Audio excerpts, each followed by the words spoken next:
Yo, what's the deal, everybody? What is the deal? Welcome to another Raider Nation Unlimited. I'm your man, Wasted Talent. Salute to the chat. Salute to everybody that is out there rocking with your man, Wasted. Get wasted with your brother, Wasted. Tell a friend and tell a friend.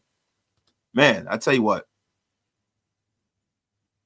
Man. It has been a terrific week so far. It's Tuesday. Yesterday was Memorial Day weekend, man. Had a great weekend. And, you know, I said to myself, I said, man, you know, it's been way too long, man, since your brother Wasted has gotten on these airwaves and rocked out with you guys about some Raider news. You know? And I'm going to be real with you, man. I have definitely missed everyone in the chat, man. Shout out to everybody out there. Share this thing out to all social media. Salute to everybody out there. We got over 100 in the room. Now it is time to cook. We don't cook unless there's over 100 in the room. Salute to everybody out there, man. Let me give my shout out to salutations, man. I got Raider Bryce is in the place, man. Andrew Nera is in the place, man. My man said, let's effing go. Can't wait for that content. Oh, my God. Rorschach, what it is, man? What's the deal? Let me tell you something, man. Let me tell my guy Paul Edgerton, Donald and Stacy at night. Oh, my God. He's in the place, man. Shock Bowers. Bodega Wasted with the disrespect early, and it is looking like Bodega Wasted is cruising for a blocking early in the show. My God, Mr. Cold-Blooded, Cream Corn. What's up, school? It's Java time, for Pete's sake. Hey, man, listen, bro. Look, had a rough day at work, man. Had to get out the shower. Took a little too long trying to get myself, you know, revved up for the show, man. I had to take a shower to kind of wake myself up, man. I'm not gonna lie. I've been getting up and going to the gym early in the morning, and yo, man, it's taking its toll on me when I get off of work. I get up at 4:30, rock out, go to work, come home, and then jump right on the air, man. So I needed to take that shower to kind of liven me up, man. So look, man, let's get into it, right? There's a lot of things that have been happening. You know, it was a little weird yesterday, man, that there was a move made on Memorial Day. And I'm sure you guys have heard already, but we're going to get into it and break it down, man. You know, A.J. Cole was re-signed by the Raiders brass yesterday, man. I'm going to be 100% real with you. This was a terrific move, man. Now, the Raiders signed their two-time first-team All-Pro punter, A.J. Cole, to a 4-year deal worth $15.8 million. And with an extension of $11 million guaranteed, is making him the highest paid punter in the National Football League, and I am 100% here for it. It was originally reported by Jordan Schultz. And look, the thing about the Raiders and our rich history has been that we have almost been like an epicenter for punters. I mean, the punting award is named after Mr. Ray Guy, the greatest punter of all time, who just has happened to play for the Raiders, right? And then after, you know, you had Shane Leckler, and Shane Leckler was a hell of a punter. He's most likely going to be in a Hall of Fame trajectory, right? If punters make it to the Hall of Fame, I mean, Shane Leckler was excellent, man, excellent. Then right after Shane Leckler, we had Marquette King, and Marquette King, when he was with us, was a terrific punter.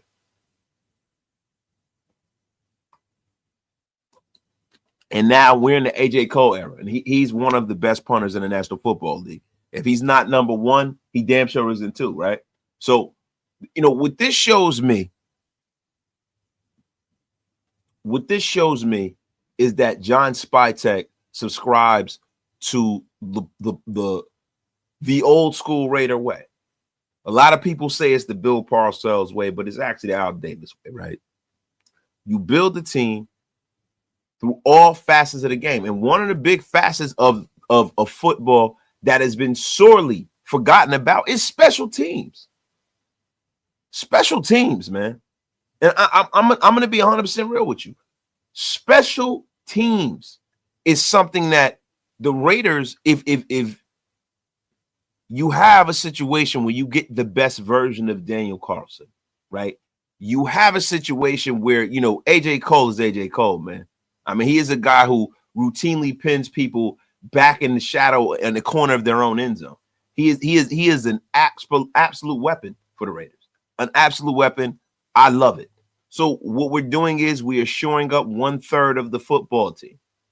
Then a lot of the things that were done in this draft this year offensively were things to shore up the offense. And then the defense, look, we put a lot of money into this defense. And there's one linchpin that I want to talk about in Christian Wilkins, where I don't know if the Raiders can just leave it to chance that Christian Wilkins is going to come back on 100%, right? And I know they didn't. They went out and they drafted some guys, right? They re-signed Adam Butler. They have some options, right? But there may be some other options out there if in the fact that Christian Wilkins isn't ready. But we'll get into that a little bit later. Shout out to my guy CGR. You guys see it right at the bottom, man. Become a member of the show. It is right there. Wasted Talent Raiders. We have cookies, man. We got over 200 in the room. My guy Alfred Olivia. That's right. Al Davis was known for taking the kicking game seriously. Yes, man. And look, like I said before, people don't understand that Bill Parcells was mentored by Al Davis. Look, so when you start talking about the Belichick way, the Patriot way, the Parcells way, all this other stuff, you were talking about none other than the great Al Davis. None other. I'm going to be honest with you, man. My guy, Marvel Masters 44. Was never underestimate the value of a good punter. We needed to re-sign AJ Cole. This guy will make our defense not have to work as much. Having the ability to pin the opposing team within the 10. That's 100%. That's 100%. Now, when you start talking about the signing of AJ Cole, it brings me to two other guys on this team who are in the last year of their deal. Two other cornerstone guys who are people who a lot of Raiders would think, man, a lot of fans would think, man, these guys should have been signed already. And the two guys I am talking about is Jakobi Meyers and Kolton Miller. Now, look, the ideology that John Spytek is using, from what I can see, is him shoring up the cornerstones of his team. But also within context, he is shoring up young cornerstones. Young cornerstones. I'm going to say it 3 times like Dr. Umar Johnson. Young cornerstones, young cornerstones, young cornerstones. Yes, Kolton and Jakobi. And what I will tell you is I'm going to take a wait and see outlook on this. I am currently not really mad at John Spytek taking that approach. I'm not mad at that. People get caught up in the lights. They get caught up in the moment, right? Jakobi Meyers didn't drop a pass last year. He had a flawless year last year. He played terrific. Some people are saying he's a number one. I don't know what really constitutes people's thoughts on that, right? Like, I think Jakobi Meyers is a great receiver. I think he's very, very talented. Do I think that Jakobi Meyers is what Justin Jefferson is? No. Do I think he's what Devontae Adams was? No. Do I think he's an Antonio Brown no, I don't think that. I think Jakobi Meyers is a very good pro receiver. And I think that in lieu of recent events with our draft class, listen, when you start talking about attrition, right? This is why hitting on drafts are very, very important. Because when you draft properly and you have guys that are on their way out, you can slide the new players in to that particular role for little to, really for a discount. Because if you're a veteran player that was brought in free agency, chances are you are making a pretty penny, right? So by them going and say, for instance, next year, Jakobi's out, Jack Besh is in at that spot. That's a win-win for the Raiders. And what I don't want our fan base to do is to get too nostalgic, right? Now, we do have to keep good players, but one thing that I noticed with Spy, he signs healthy young players in their prime, and it does not look like he is willing to pay a premium for a guy that is on the outside of his prime. I mean, you got a guy like Devin White who has a deal that's essentially not worth the paper it's written on. He can get cut in camp, and it won't really cost the Raiders anything. It costs them, a half-eaten sandwich.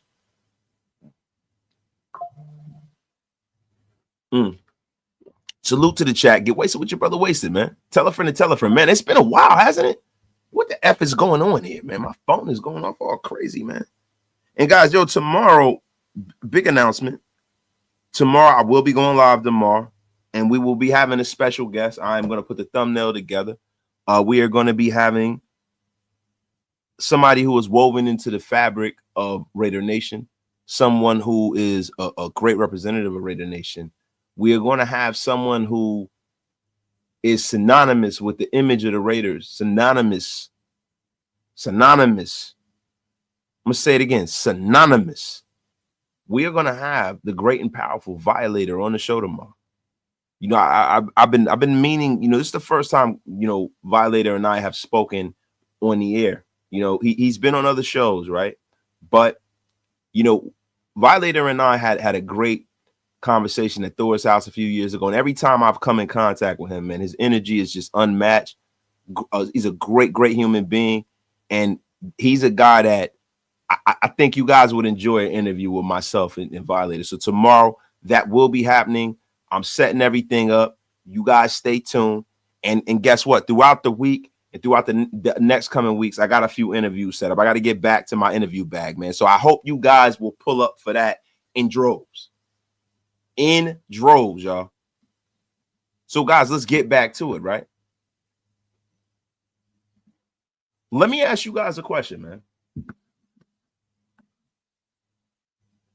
Let me ask you guys a question. I brought up the Kolton Miller contract, right? I brought up the Jakobi Meyer situation. Brought these things up. In your heart of hearts, do you think the Raiders should play this thing out and allow Jakobi Meyers and Kolton Miller to play on the last year of their deal without getting any assurances? Or do you guys think the Raiders should re-sign these guys? Now, I've already told you guys, if they were to re-sign Jakobi Meyers, I would not be upset at all, right? Huge developer. I'm a huge guy when it comes to development of talent, right? I would not be upset at all. But what I'd like to ask you guys, man, do you think this is something that you need to do like your life depended on it? I mean, listen, one thing that I've always believed in is getting rid of a player a year too early than a year too late. I mean, what do you guys think? I mean, I got guys in the chat saying re-sign them both, right? But the thing is, this is an attrition thing. It's not missed on me that Charles Grant and Caleb Rogers were drafted. It is not missed on me that Jack Besh is really a carbon copy of some of the things that Jakobi Meyer does for a lot less.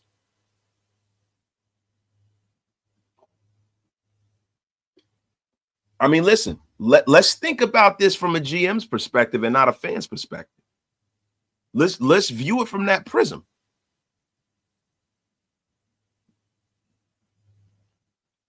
What do you guys think? What do you guys think? I'm going to turn it over to y'all. What do you guys think?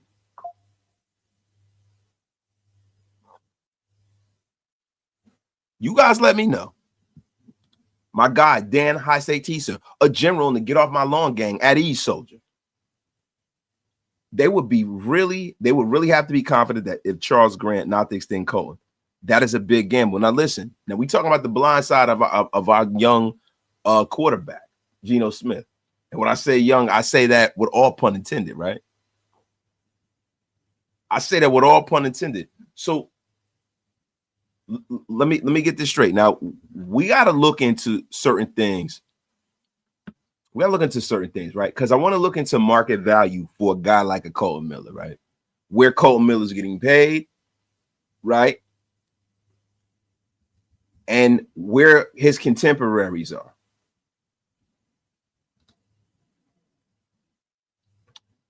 I think that'll give us more context, right?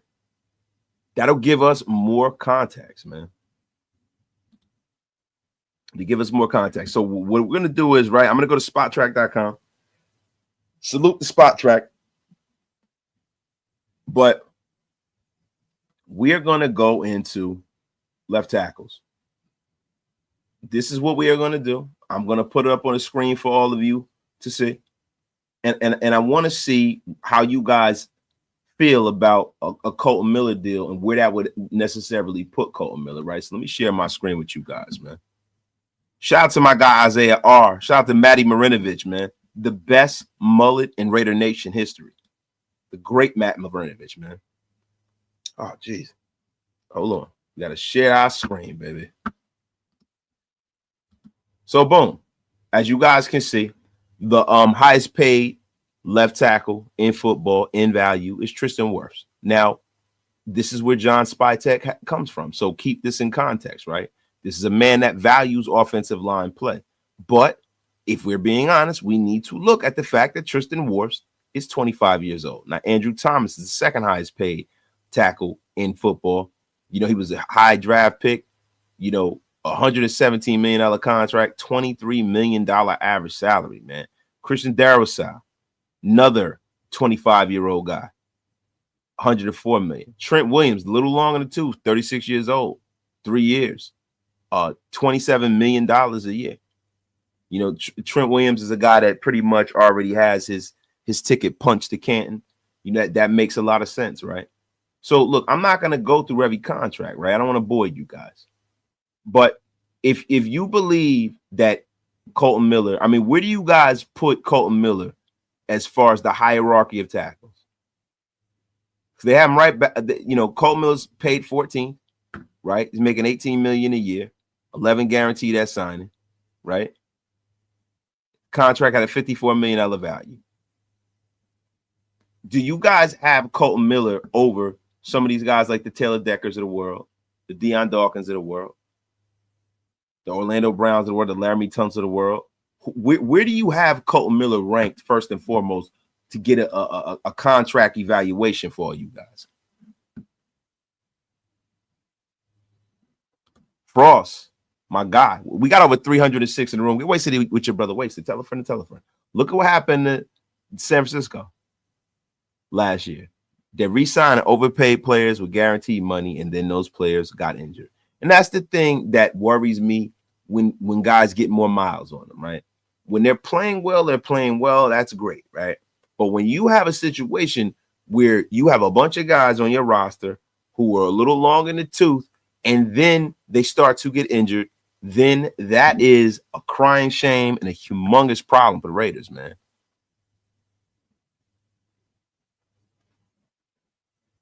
My guy, Europe Jersey's in the place. Nah, cuz we should keep Jakobi back not proving yet. I feel you, bro. I feel you. And listen, see, the reason why I'm keeping a wait and see attitude, Yup Jersey, is because we might feel differently this season. If Besh tears the league up, right, and Jakobi takes a step back, you know, this conversation is completely different, right? Completely different. New Zealand Raider ranks Kolton Miller 7th, bro. You got Kolton Miller 7th. Look, bro, I'm a glass half full guy. I'm a Raiders through and through, but I don't have Kolton Miller ranked 7th. I think Tristan Wirfs is better than him. I think Andrew Thomas is better. I think Christian Darrisaw is better. I know Trent Williams is better. Dan Moore is currently better. Garrett Bowles, yes, you know, he's pretty darn good. I can't take it from him. Tunsil's better than Kolton. You know, Jordan Mayala is better. Zeus is better. Orlando Brown, Zeus Jr. Deion Dawkins is better. I'd rather have all of these guys over Kolton Miller if I'm being honest. I don't have him in the top 10 at all, man. I literally have Kolton Miller maybe a spot or two ahead of where he is on this list as far as his pay. I think his pay is congruent with his skill set and his play. Now, the thing is, I don't want to get away from this, right? I think that there is a huge gap in experience. It's a huge gap in having veteran leadership in locker rooms nowadays in the National Football League. And I think that's a lot of where Kolton Miller's value lies with the Raiders, right? But the thing for me is this. Is Kolton looking to end his career as a Raider? Is he trying to ride off into the sunset? Is he trying to run up as much money as he can? Does he care? Does he not care? That's a big factor. Would he be willing to take a little less to come back and stay in silver and black? Would he be ready? Because look, there's one thing that a lot of fans don't take into consideration, right?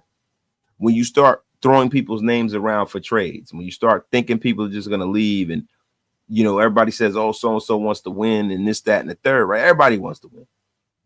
Everybody wants to win, bro, because if everybody didn't want to win, losing wouldn't hurt so bad, right? But the thing is this. How do you get there? How do you get there? A lot of times getting to the winning happens when you have a decent locker room, and it happens too when you make tough decisions, man.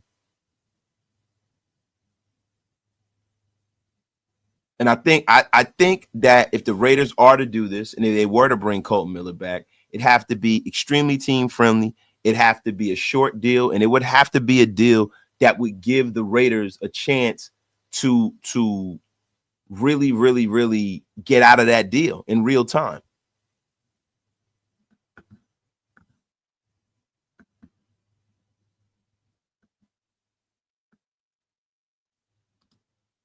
Hey, wait a minute. Hold on. Piano Man, you got to watch your effing language here, bro. Piano Man, that's it, bro. Listen.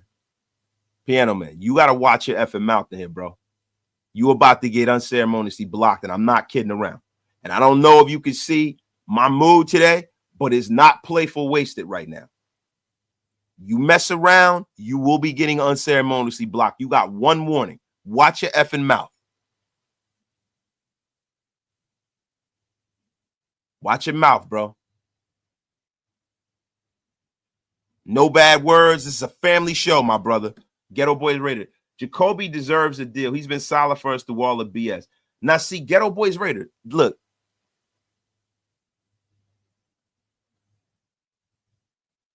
This is the thing. This is the thing for me, right? I respect Jakobi Meyer for what he's put on the field. But if I'm being honest, he was brought here as a free agent. He got cashed out by the Raiders.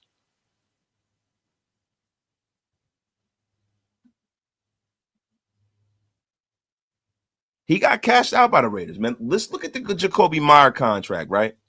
Let's look at the Jakobi Meyer contract and look what I want to see, right? Because I'm curious, right? I'm curious. How does a Jakobi Meyers fit with a fully developed Jack Besh? How does he fit if the Raiders make a move in free agency? How does Jakobi Meyer fit if the Raiders are in a situation where they're picking in the middle of the draft or at the end of the draft and there's a kid who's off the charts at wide receiver and he's available?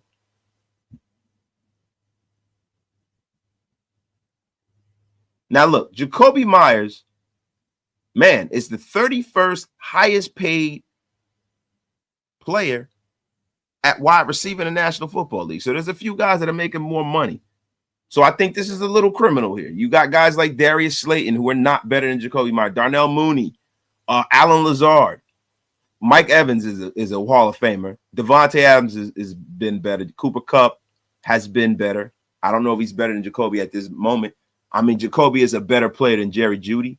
He's damn sure a better player than Khalil Shakir. Jesus. Cortland Sutton, Yeah, I think he's a better player. Stephon Diggs, I don't think so. Stephon Diggs has been excellent throughout his career. He's been the guy. Chris Godwin is a guy that I will never understand why he makes the money he does. I'll never understand it. You know, Chris Godwin is a second banana, if you ask me. And Christian Kirk is another guy. Nico Collins, man. Jakobi, you know what? Jakobi Meyers is criminally underrated from a pay perspective. Criminally, bro. Woo! That shit is terrible. Look at this. He is criminally underrated and underpaid.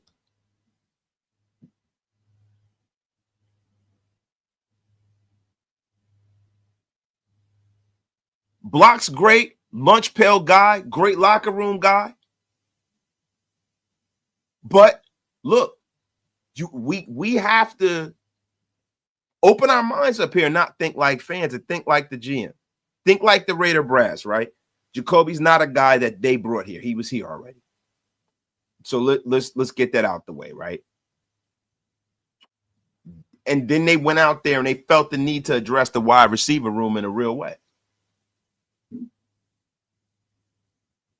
In a real way. My guy Indiana Raiders in a place, man. Salute. Shout out to my guy Big Mike Raider. Big Mike Raider is in the place to be, man. In the place to be. I would love for Jakobi Meyers to come back. He has proved to be reliable target to the passing game, but the money has to be right. I don't want to be in cap purgatory because we brought him back. And that's the thing. Just because you bring one guy back doesn't make you be in cap purgatory. But what does a Jakobi Meyer deal look like that makes sense for the Raiders? So we have to model that right here in real time, right? What does that look like? What does that look like? Because Jakobi Meyer, I mean, look, Jakobi Meyers is getting paid right under young Marvin Harrison Jr.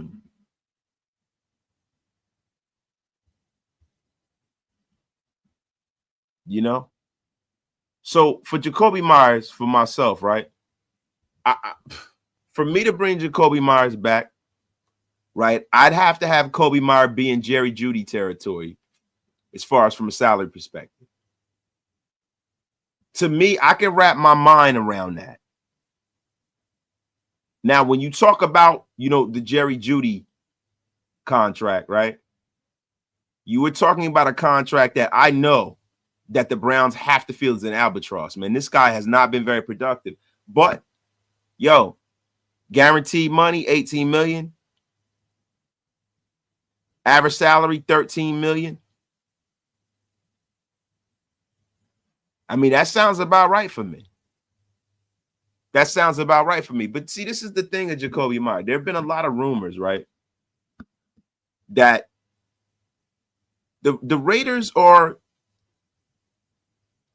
going to start making some moves here. They've been linked to guys like Jameson Williams. Now, if the Raiders were to make a move like that, does Jakobi still fit at that point? My guy, Jolly Rogers Raider, man. He goes, damn it, Wasted. My notifications are not working for your show, bro, because I never got the notification. I got lucky today. Brother, look, I don't know what's going on. I don't know if your brother Wasted has been shadow banned. I don't know. But what I would tell you is, man, I am super blessed. I got people that don't even get notifications to the show. And we got almost 400 in the room.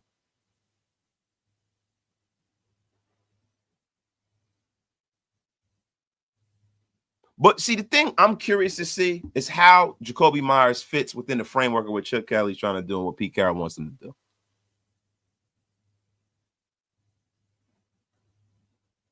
I mean, look, Jameson Williams, you know, people have him linked to the Raiders. The Raiders making a move. I think it's because of the speed and things like that. But he is Jordan with the mic. He wants to gamble. This guy got banked. He got jammed up for gambling. And like one of my brothers in the chat just said, man, I don't necessarily know if this is the place for him, right?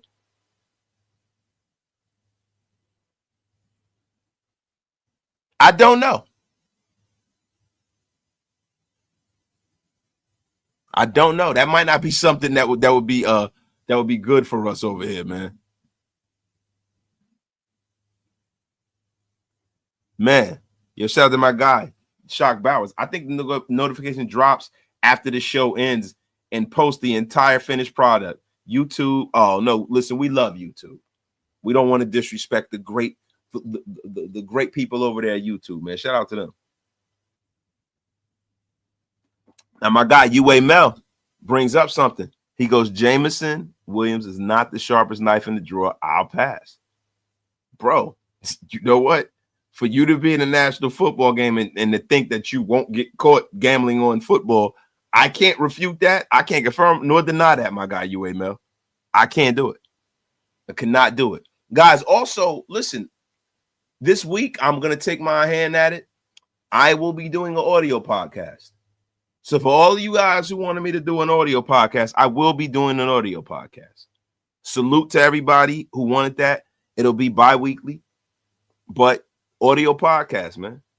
Raider Nation Unlimited, Wasted Talent. Look out for it. It is going to be it's going to be a movie. We got to start moving and shaking here, man. Sean Thoughts. Pete wants high character guys. Can't see him bringing in some gamblers on the squad. Pete is also a guy who gave Marshawn Lynch a chance.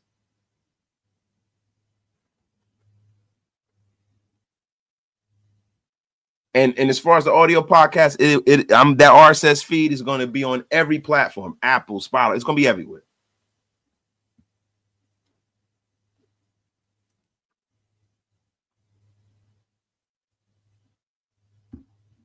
It is going to be everywhere. So you guys are going to be able to gather around the fire.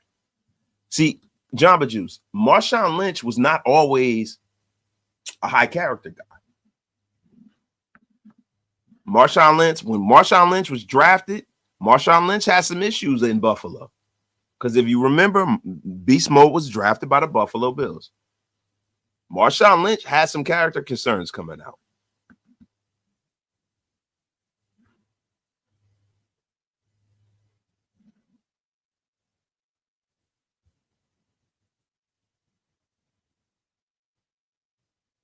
You know? But guys, I'm gonna be honest with you. I think it's about that time. I think it's about that time, guys. You know, your brother Wasted, man. I have been really, really burning the midnight oil. I've been working on some things. I've been up late. I've been getting up early. You know, listen, people that are successful get up as early as possible and they cook. And that's what I've been doing lately, right? But I'm telling you, man, when it is time to jump on the air, I like hit a freaking wall sometimes, man. I hit a wall. So, guys, look, really quickly, we are going to get a shot of adrenaline here, get a little coffee. Yo, shout out to my guy Ace Spivey, man, for raining down memberships on the nation. 5 Raider Nation Unlimited memberships to the masses. Appreciate you, bro. Appreciate you. I was trying to call for some coffee. No one is answering me. I don't know what's going on. Showing Thoughts. Lynch has always been a street dude, but was a real one, and his words meant something. He didn't get caught up in his effing bag. Pete respected his character. And see, the thing is this, man. And thank you for H. Spivey for outfitting Raider Nation with 5 Raider Nation Unlimited memberships. It's the best way to support the channel. But look, if I'm being honest, you know, Marshawn Lynch did get into a little nonsense when he first got in the league. He did get into a little nonsense. And bro, some people will say that he wasn't the cleanest guy. Some people say he had character concerns.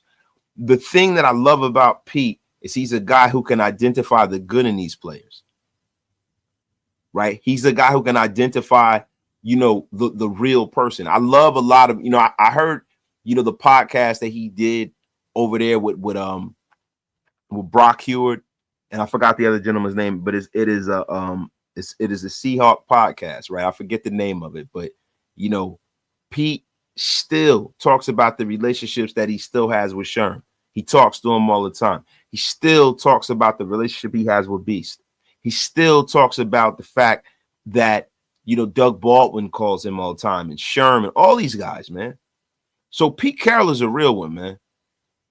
He is a real one, man. And I love the fact that, he is a guy who kind of coaches with his heart in a sense. I think that's part and parcel to the reason why the Raiders did not go out and take a swing on Shedeur Sanders. I don't think Pete wanted to do that to Geno. And when you hear about Pete Carroll and the way he talks about Geno Smith, man, I'm gonna be 100% real with you, man. I'm excited.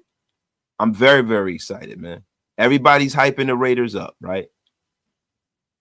But look, man, Pete Carroll must really, really believe in Geno, man. He must really, really believe in Geno. And there are a lot of people that are jumping on the bandwagon, across the league. But I think that when you start talking about the Geno Smith situation, man, I think I'm taking a wait and see attitude. Am I happy? Do I think that we are in an infinitely better situation at quarterback than we were last year? I mean, because let's be real, right? Last year, we all were hyped up. We were happy. We were excited. But in the back of our football brains, not our Raider brain and our football brain all the time, it doesn't align a lot of the times. Our fandom sometimes can cloud our judgment. I'm not going to lie. I'm a Raider. I'm a fan of this team first, right? Before I jump on the air, before I do anything, right? I am a fan of this team first, and I always have been, right? So the thing is this. I'm only human. My judgment sometimes can be off every now and again, right? And last year we wanted to believe. We tried to buy into the fool's gold at the end of this previous season, 2023 season. But last year was an abysmal dumpster fire, the likes of which we've never seen. I mean, the likes of which we've never seen. And part and parcel to that was the quarterback play. We knew going in from a week in and week out basis that we had no shot. In the back of our head, we knew it. In the back of our freaking head, we knew it. No effing shot. And the thing that Geno represents for us is a shot. He represents a shot. He represents competence at the most highest level, at the best and most important position in the game at quarterback. This is what he represents. And I love that the first thing that Pete did was going out and bringing Geno Smith in. But there's more. You have to ask yourself, had he not done that, where would we be? Because we got a pretty good quarterback room. The quarterback room looks a lot better with Geno Smith, with Aiden O'Connell backing him up, and Carter Bradley being on the practice squad, and Cameron Miller coming in trying to earn his way up. That quarterback room looks a whole lot better than Aiden O'Connell sitting at the top of the table, sitting at the head of the table, and having a bunch of no-name backups.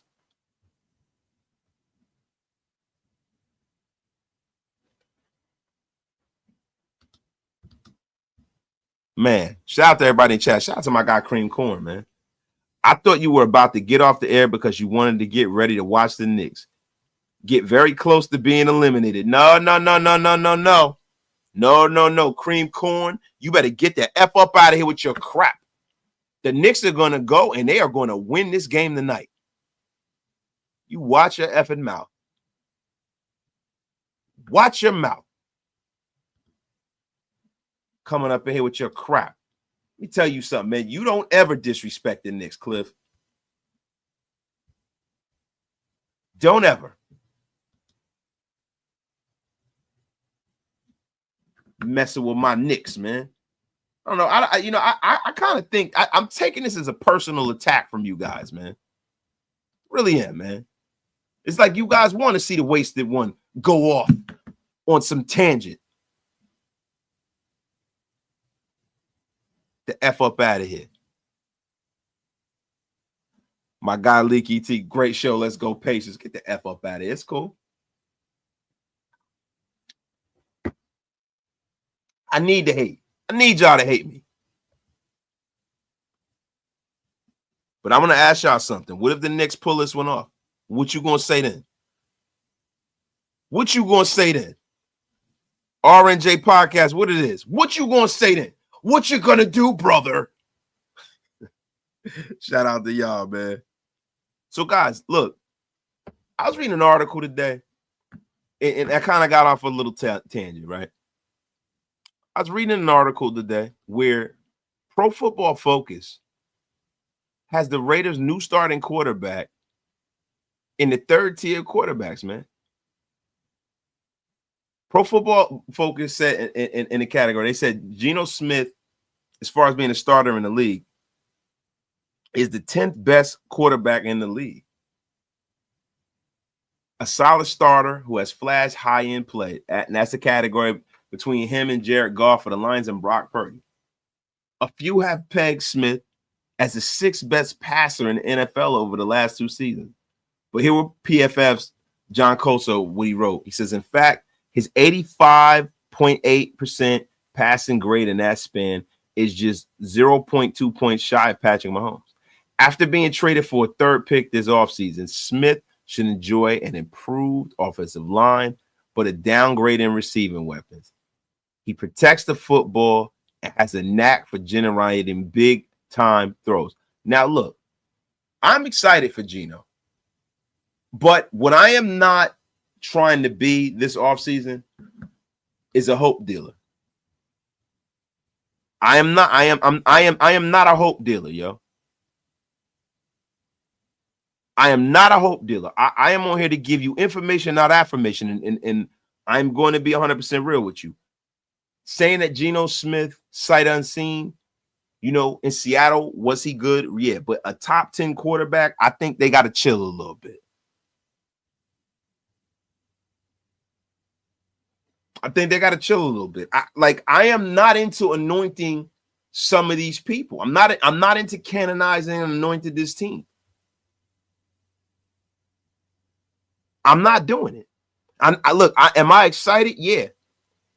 But am I measured with my approach? Yeah, because I got to be honest with you guys. If Pete Carroll doesn't turn this around, I will go into a super deep depression because everything passes the smell test this offseason.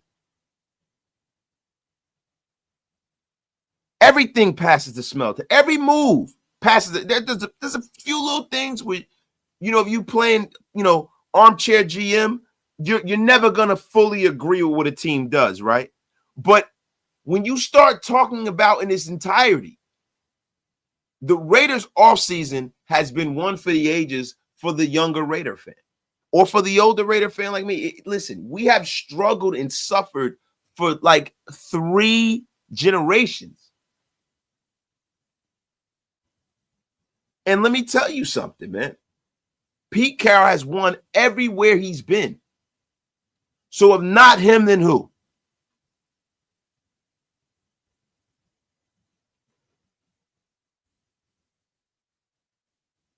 If not him, then who? If not Geno, then who? Then what? Listen, I can't afford to get hyped up and be let down again. I can't take it. So I have to use my football brain at all times.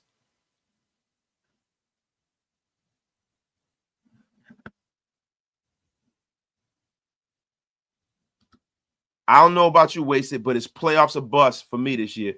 Yo, Raider D87, I can feel that, bro. I can feel that, but to me, it is over 500 or bust. It is back to respectability. And if we get to the playoffs, I feel like we're playing with house money.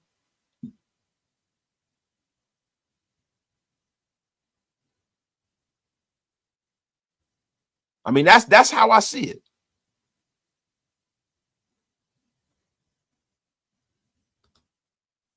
That is a little fair. I feel like they should give him legit more credit, but not top 10. I don't think he's ticked, and I don't either, bro.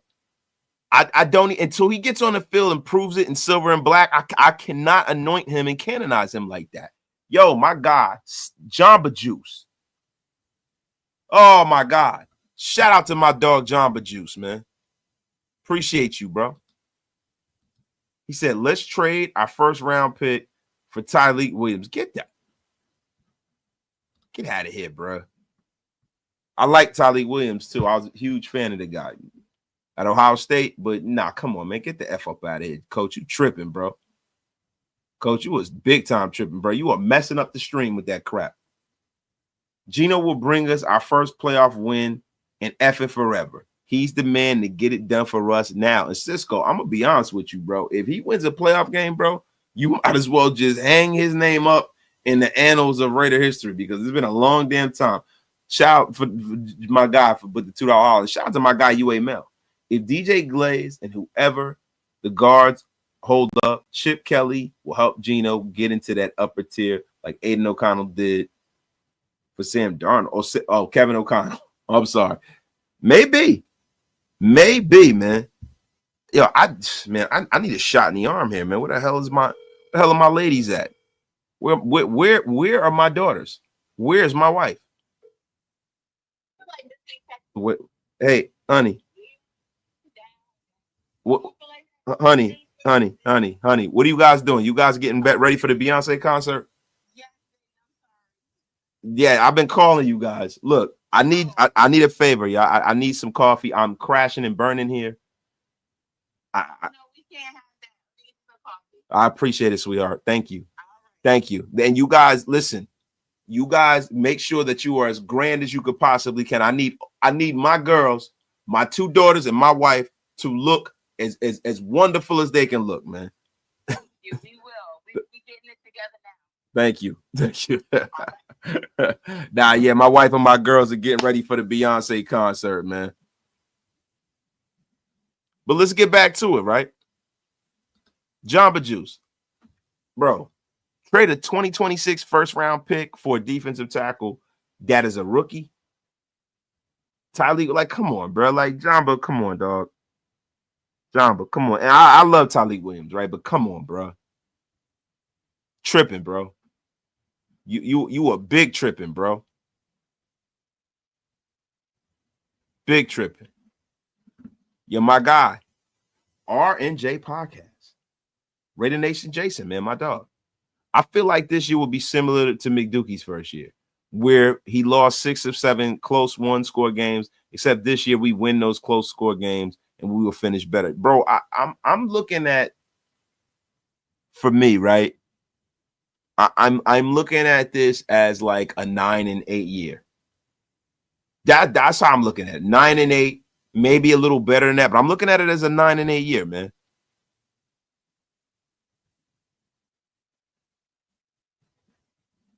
That is what I'm looking at, man. No, Leaky T. Wasted will not be going to a Beyonce concert.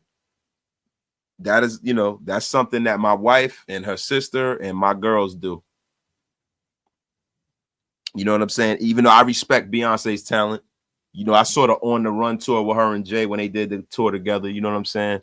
But most of the time, because my wife's a huge Beyonce fan, my girls are huge Beyonce fans.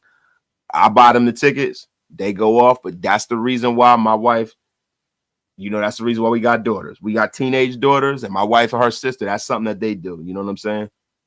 They, flew to Vegas. They done been to Atlanta to go see B. You know what I'm saying? So salute to them. But yeah, I definitely won't be in the place to be, bro. I tell you what, man, we went up to Giant Stadium, and so my wife can buy merch because they want to buy the merch before they go on the show, man. And it was an interesting trip in American Dream Mall, to say the least, man. Very, very interesting. But yeah, that is Hey, look, I took my wife to go see Usher. I took her to see Usher in Las Vegas last year. I went to go see the fight, and then we went and watched the Usher concert. I've seen Beyonce live before. That's what we do. We go to concerts, we have fun, bro. But yeah, Beyonce is not my that's not my jam, bro. You know what I'm saying? I respect her talent though.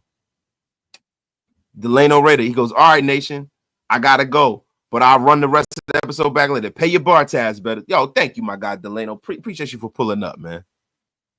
This franchise has raised its floor. Geno has never been put in a situation like Sam Darnold, but the most he's ever won is 10 games. That's his ceiling with us for now. Paper Chase Mace, 10 wins, man. I sign up for that all day, every day, bro. We are in the toughest division in football, damn near. I want marketable improvement.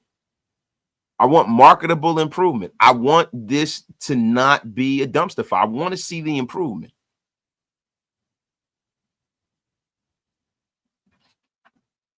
You know, and when we start talking about Geno, we start talking about Pete Carroll, we start talking about what the thank you, sweetheart. Oh, look, you look beautiful. This is good? Okay. Yes, very good. You look beautiful. Thank you. Your kids trying to have me put you by. Oh, yeah. Tell them to get that crap out of here.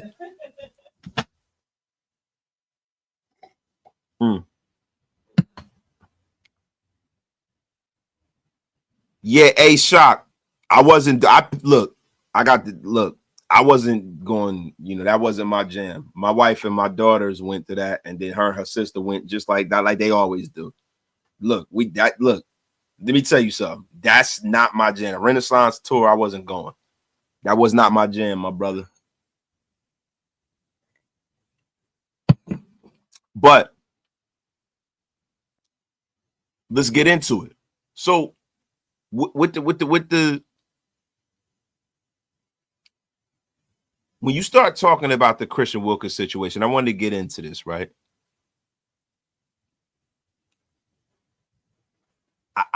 I gotta ask you guys, if this thing takes a turn for the worse, do you guys see the Raiders going outside of the building to address the hole that he's going to leave in his roster? Because look, we got some young guys in Hope, Pegas, and Tonka Hemingway, and all these guys play well. Adam Butler has been a stalwart. He's been great. But if I'm being honest, we lost Big John Jenkins, right? There has to be, if Christian Wilkins is not ready to go, right? Maybe too much is being made of this injury, but it's a big man with a foot injury. And this is what I've been saying the whole time. And Lalu, listen, Lalu is a guy that he looks the part. The idea of him, like, bro, there's a lot of guys on this roster. And that's the thing with this roster. And that's the reason why I'm remaining.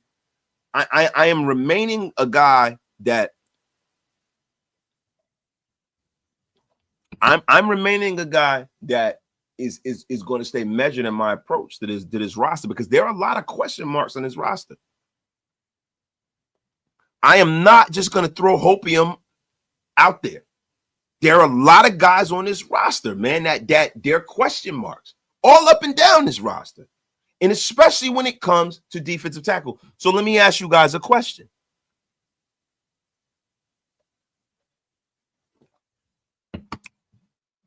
How do you guys see the Raiders addressing the Christian Wilkins injury? And if you were the Raiders, because like in shows like today, man, I love to throw that out there to you guys. In shows like today, do you guys think it is necessary to go outside of the organization to address this situation? There's a lot of question marks. I mean, look, Christian Wilkins is in the second year of a 4-year, $110 million contract, man. And he's only played 5 games. So do you think the Raiders should kind of hedge their bet with this? You know? Do you guys think they should go outside of the building and bring in somebody? Do you think maybe Spytek should try to make a move for Vita Vea?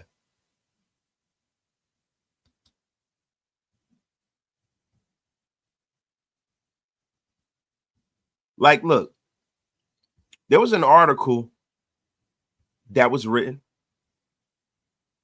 by Levi Dumbro. And this article is kind of right on line with what we're talking about. Potential replacements for Christian Wilkins. Now, in the article, the number one guy that he had up there was Sebastian Joseph Day. Now, Joseph Day has been in the league for 6 years, man. He's got a lot of experience under his belt. He was the Super Bowl champion with the Rams during the 2021 season. And last year for the Titans, he had 2.5 sacks, 44 tackles. You know, he could be on the trade block because, you know, the Titans have a superstar defensive tackle in Jeffrey Simmons, and they got some young guys like Chavondre Sweat, and he's looking like a budding young stud player. And I think the compensation would be pretty damn low, right? So that was the one guy. And two, this is a name you guys might remember if you guys go back with the old Shieldmore crew. This is a name that you heard me bring up a lot pre-draft. Michigan's own Mozzie Smith from the Dallas Cowboys. Now, Mozzie Smith is like a young guy, man. He's only been in the league for 2 years, but he has not lived up to the dream down there in Dallas, man. He's not lived up to the dream. He is a first-round pick, man. He's recorded 2 sacks and 54 tackles through 34 career games. Mozzie Smith was a guy when he was at Michigan, was super, super disruptive. He was a guy I was really, really high on. He's a guy that I think would benefit from the structure of playing in an organization like the Raiders, right? I'm not saying the Cowboys don't have that. I mean, they do have Micah Parsons down there, but it seems to be that the way that locker room is ran is not congruent with the kind of leaders we got here. I think a kid like Mozzie Smith could benefit from that. He's on a rookie deal still. He's a guy that can come and fill a position. And guess what? If he overperforms, then you can go around the dance floor with him again. You can go around the dance floor with him again. And I got a third name from this article. And I want to know what you guys think about this. Now, this is a blast from the past. Maurice Hurst, man. Now, what do y'all think about it? Now, Maurice Hurst is still floating around there in the need of the world. He spent 3 seasons with the Raiders, right? And he got off to a nice start. But he had a little dip in production during the 2020 campaign. He got waived. And last season, Hurst recorded a 45.3 PFF grade, which is not great, but he earned a career high in 2023 with 81, right? He's earned a grade of 71 or higher in 5 or 6 NFL seasons, and he would be a cheap addition to this point for the Raiders. And he's a guy who could play that 3 technique and kind of get upfield. So those are the 3 names they had out there. Maurice Hurst. I mean, what do you guys think, man? My guy Todd Davis is in a place, man. Shannon Johnson. Honestly, we looked better up front after he got injured. Not saying I don't want him, but they stunk up front at first. I think a lot of that had to do schematically, you know. I don't think it was, you know, addition by subtraction when Christian Wilkins went down. I just think that some other guys stepped up, right? Some other guys that were used to being spelled, used to being sat on the bench. A lot of guys got really, really better last year because of the catastrophic injuries we had. They got more playing time than they've ever gotten, and they've gotten better. And that's what you can ask. That's all you can ask for in a situation like that. Shout out to Paper Chase, man. But I got Lateef Cooks. I think if Wilkins can't go, Anthony Tank Booker comes off the practice squad and contributes. Spy Tech is all about being organic with his team building and elevating the player he brought in. It's more in line. Now, look, I got to ask you, if Vita Vea is available, do you do that? My guy, L11, if we can get Mozzie for the right price, that'll be a good idea. Lawrence E goes, if your expectation for this season is 9-8, then there's no expectation. If your expectation for this season is 9-8, there's no need to bring anybody else in. I vehemently disagree with that, Lawrence E, because that 9-8 is subjective, right? That 9-8 is subjective because, look, if there's any place where the Raiders need help, it is definitely in the secondary in that cornerback room. Definitely. We got to get back. I'm sorry, I was reading some my guy, Classic Man Q, with the $5 smackaroonie. If Wilkins can't go, I sign Raekwon Davis or Kyle Pecco to fill that void until he's back. Now, Kyle Pecco, bro, that's a blast from the past. The guy I haven't Look, he's always been a very, very solid defensive tackle, bro. I would love it.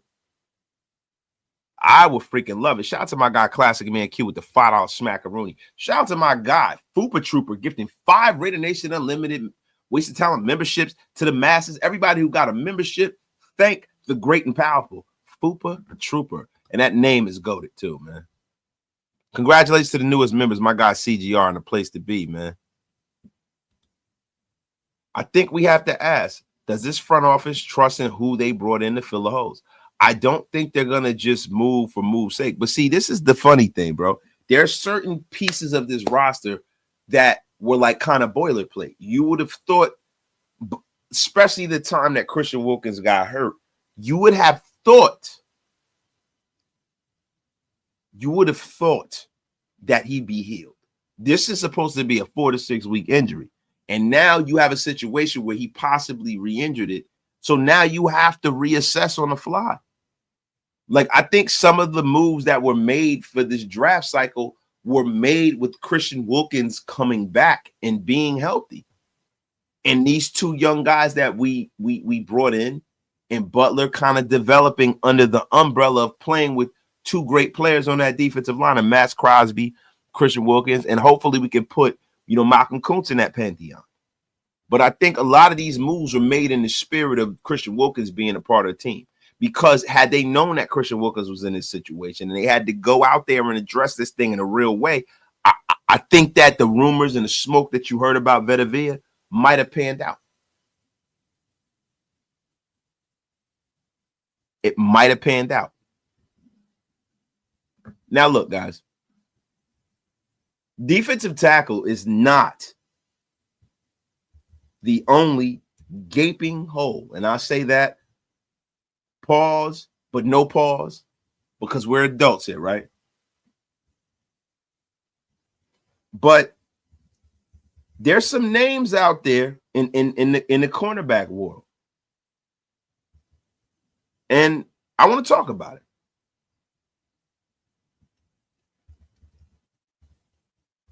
I want to talk about it because, look, if the Raiders were to go out to try to bolster their secondary, there's been rumors about the Raiders going out there and taking the swing. And I think this article was really originated by my guy Mo Moton. Shout out to Mo. But the Las Vegas Raiders, if they're looking to bolster, their secondary, Mo Moton kind of put the Raiders and Mike Hilton together. Now, by the numbers, Mike Hilton recorded 73 tackles, 12 for a loss in 2024. He earned the top run defensive grade at 97.1. His ranking is first among 222 qualified corners. So this is a guy that you put in the slot, and he's an upgrade. Really, look, and I know a lot of people are going to say this is blasphemous, but just based off of what he put on the field last year, that might be an upgrade from Nate Hobbs. Now, the Raiders do have $36 million in cap space, and it would allow for a signing of Mike Hilton. Now, this is the thing, man. As of right now, Darnay Holmes is the guy that is going to be in the slot for the Raiders, man. And he experienced a lot of growing pains last year in that slot. He got beat up on out there. And I don't know if you could leave that to chance. Darnay Holmes did not string together enough coherent games for me to feel like he's the guy to put in the slot, just because that's what he's always done. Now, Adam Mike Hilton could transform the Raiders defense, as far as I'm concerned, significantly. And I think where you're going to see dividends with getting a player like Hilton is definitely in the run game, and definitely, when you start talking about, pass pro and stuff like that. When you start talking about not pass pro, but pass rush, he can be a guy that can help the Raider pass rush exponentially, man. Exponentially.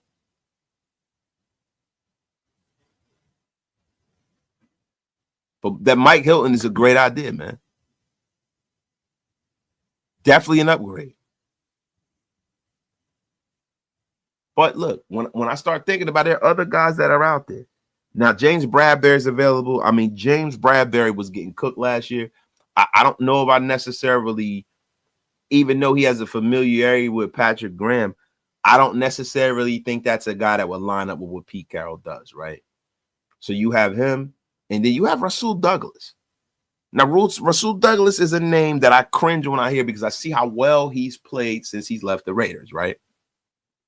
And I actually had a tweet about Rasul Douglas. I don't know if any of you guys saw it. You know, shout out to everybody that's in the room. Shout out to anybody who can hit a sound of my voice. Just make sure you guys go over to my Twitter handle, Wasted Talent Raiders, and make sure you guys hit that subscribe button, man. We're trying to grow that platform up to the gods, man. We are trying to grow that platform up there, man. Man, y'all going over there. But look, man. My guy, Alex Rebel Rojas. Look, guys. I think it might be time to roll a train back into the train station. It is 7:30. It is almost Knicks time. Thank you, my guy, Alex Rebel Rojas. Thank you. Appreciate you.